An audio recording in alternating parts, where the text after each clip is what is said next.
பேசலாமா personal finance? இன்னைக்கு நம்ம பேச போற தலைப்பு முதலீட்டில் ஐடியாலஜியின் பங்கு. நிறைய பேரு இன்னைக்கு தங்களுடைய முதலீட்டையும் தங்களுடைய அரசியல் ஐடியாலஜியும் கம்ப்ளீட்டா மிக்ஸ் பண்ணி வச்சிருக்காங்கன்றதுதான் இன்னைக்கு கலை யதார்த்தம். பட் அரசியல் ஐடியாலஜியும்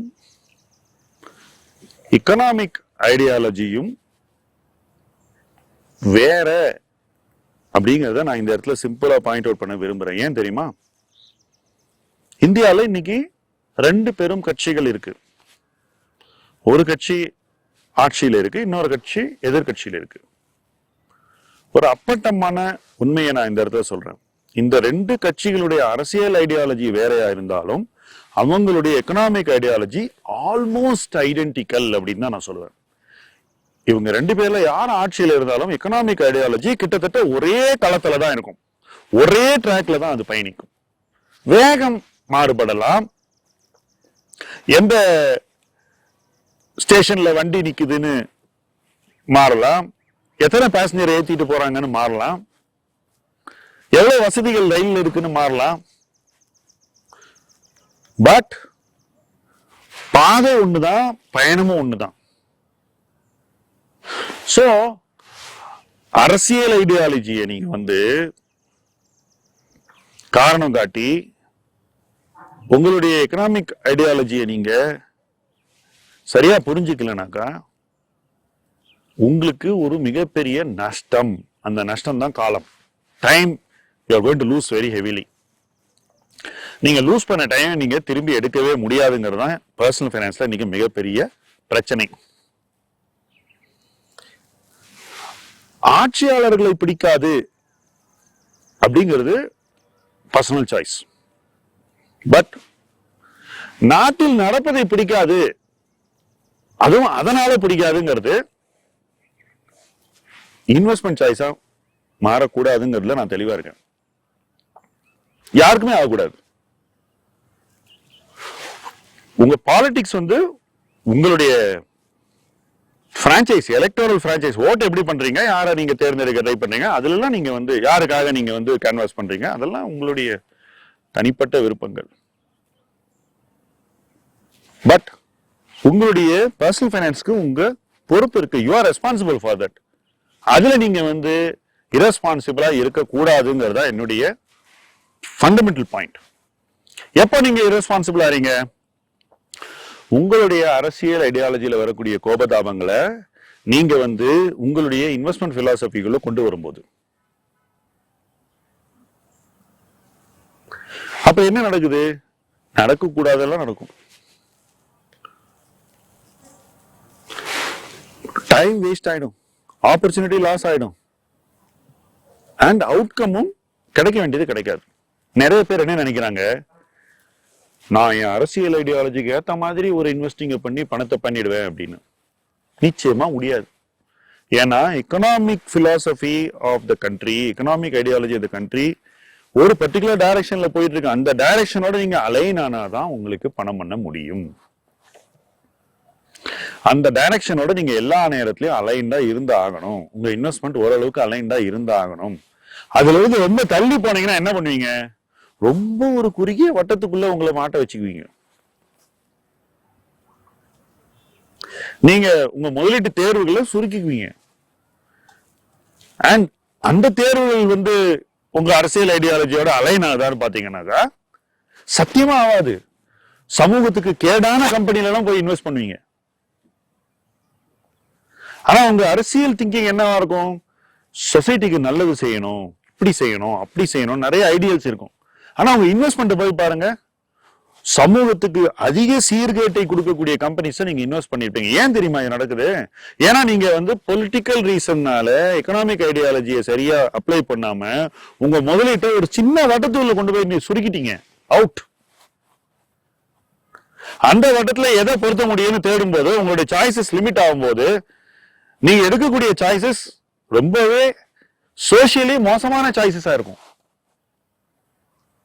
இப்ப அந்த சாய்ஸ்ல இருந்து எப்படிங்க ஒரு பெரிய பணம் சம்பாதிக்க முடியும்? யோசிச்சு பாருங்க.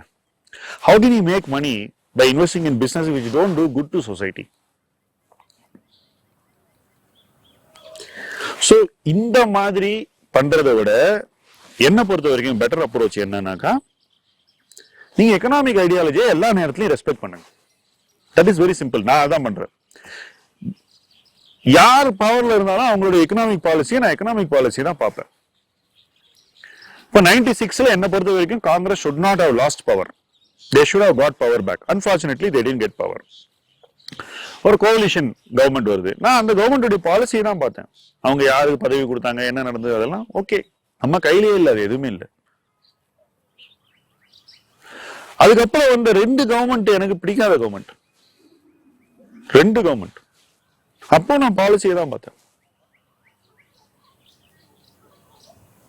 சோ ஒரு நேரம் நமக்கு ஒரு கவர்மெண்டோட பாலிடிக்ஸ் பிடிக்கும், பிடிக்காம போகும். UPA 1 வரணும்னு நினைச்சா UPA 2 எனக்கு பிடிக்கல. சோ இதெல்லாம் நம்ம கண்ட்ரோல்ல எதுவுமே கிடையாது. சோ என்ன ஐடியாலஜி என்ன பொறுத்த வரைக்கும் the primary ideology is not political. As a investor எனக்கு primary ideology political கிடையாது. எனக்கு அது செகண்டரி கூட கிடையாது. It's tertiary. என்னுடைய primary ideology is an economic ideology. இப்படி நடந்தா நிறைய பேருக்கு அது இம்பாக்ட் பண்ணிச்சுன்னா, பாசிட்டிவ் இம்பாக்ட் இருந்துச்சுன்னா ஓகே, லெட் இட் ஹேப்பன். அதை விட பெட்டர் ஐடியாலஜி வர முடியுமா, வரட்டும். அதை இன்னொருத்தர் கொண்டு வர முடியுமா, கொண்டு வரட்டும். அது நம்ம கையில் இல்லை. பட் இருக்கிறத நம்ம ஆப்ஜெக்டிவா எவாலுவேட் பண்ண வேண்டிய ஒரு பொறுப்பு நம்முடைய பர்சனல் ஃபைனான்ஸா நமக்கு இருக்கு. அந்த பொறுப்பை நம்ம சரியா நிறைவேற்றினா நம்முடைய தனிப்பட்ட பொருளாதார வளர்ச்சி சரியா இருக்கும், நம்ம விரும்பக்கூடிய வகையில இருக்கும், நம்ம நிறைவடையக்கூடிய வகையில இருக்கும். இல்லைன்னா என்ன, அவங்க will be dissatisfied, angry, upset, unhappy, sad, என்னெல்லாமோ வரக்கூடாத உணர்வுகள் தான் உங்க லைஃப்ல வரும். அண்ட் இந்த ஃப்ரஸ்ட்ரேஷனை கொண்டு போய் நீங்க சொசைட்டில சேர்த்தீங்கன்னாக்கா அது எந்த வகையிலையும் யூஸ்ஃபுல்லா இருக்காது. It is not going to be useful to anybody. But unfortunately நாம அந்த பிளே புக்கை நிறைய பிளே பண்ணிட்டோம். இந்த dissatisfied, angry, sad, upset play புக்கை பிளே பண்ணி அதுல இருந்து ஒரு இன்வெஸ்ட்மெண்ட் பிலாசபியை உருவாக்க நம்ம ட்ரை பண்ணும்போது அது சரியா வராது. as simple as that. So நான் புரிந்து கொண்டது என்ன என்றால், உங்களுக்குன்னு ஒரு அரசியல் ஐடியாலஜி இருக்கணும், அதை நீங்க வச்சுக்கோங்க. ஆனா ஒரு அடிப்படை விஷயத்தை தெளிவா புரிஞ்சுக்கோங்க.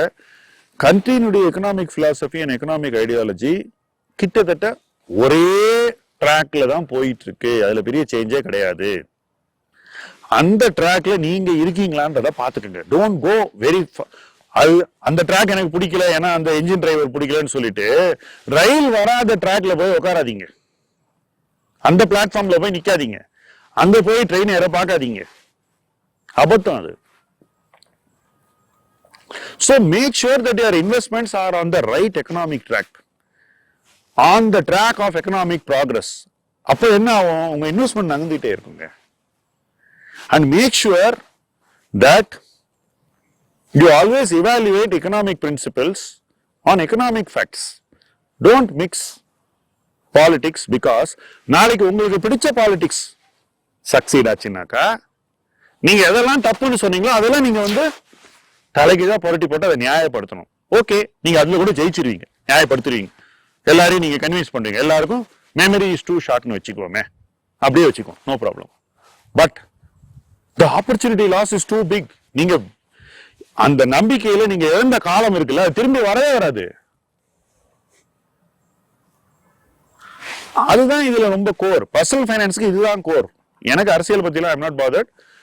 You can do anything, but your last 5 years means you are never going to get it back. And என்ன பொறுத்த வரைக்கும் personal financeல it is downright stupidity, முட்டாள்தனம்.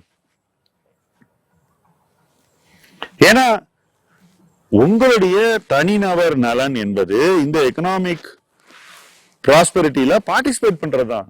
நீங்க பொலிட்டிக்கல் ரீசனுக்கு பார்ட்டிசிபேட் இருந்தீங்கன்னா எப்படி ஆகும், அல்லது குதர்க்கமா ஒரு பார்ட்டிசிபேஷன் பண்ணீங்கன்னா எப்படி இருக்கும்? அலைன்டா பார்ட்டிசிபேட் பண்ணணும். எந்த ட்ராக்ல வண்டி ஸ்மூத்தா போகுதோ அந்த ட்ராக்ல நீங்க போகணும். ஒரு ட்ராக்ல வந்தே பாரத் ட்ரெயின் போகுது, பக்கத்து ட்ராக்ல பேசஞ்சர் ட்ரெயின் போகுது. பிடிவாதமா நான் பேசஞ்சர் ட்ரெயின்ல தான் போவேன், எனக்கு வந்தே பாரத் இன்ஜின் டிரைவர் பிடிக்கலன்னா என்ன அர்த்தம்? So that doesn't stand to any reason. Okay, so as an investor you are free to have your ideology politically. I respect it. ஆனால் அதை கொண்டு வந்து நீங்க எக்கனாமிக் ஐடியாலஜியில மிக்ஸ் பண்ணும்போது நீங்க வந்து for the sake of opposing சில எக்கனாமிக் ஐடியாலஜிஸ் எல்லாம் நீங்க அப்போஸ் பண்றீங்க.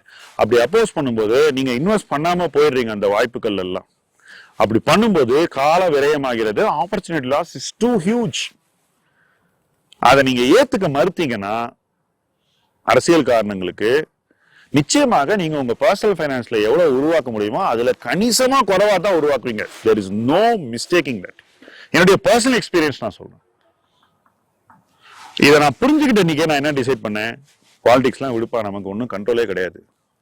அந்த எக்கனாமிக் பிரின்சிபல்ஸ் பிடிச்சாக்கா let us invest on that, let us support that. அதை விட பெட்டர் எக்கனாமிக் பிரின்சிபல்ஸ் வந்தா we'll support that. எதையுமே கண்மூடித்தனமா எதிர்க்க வேண்டிய அவசியமே நமக்கு கிடையாது. அப்படி எதிர்க்கணும்னா நம்ம இன்வெஸ்டிங் பண்ணிட்டு இருக்க கூடாது, நம்ம பாலிடிக்ஸ்ல இருக்கணும், which none of us are going to be. Video பார்க்கக்கூடிய 99% of people are not in politics. Only 1% are in politics.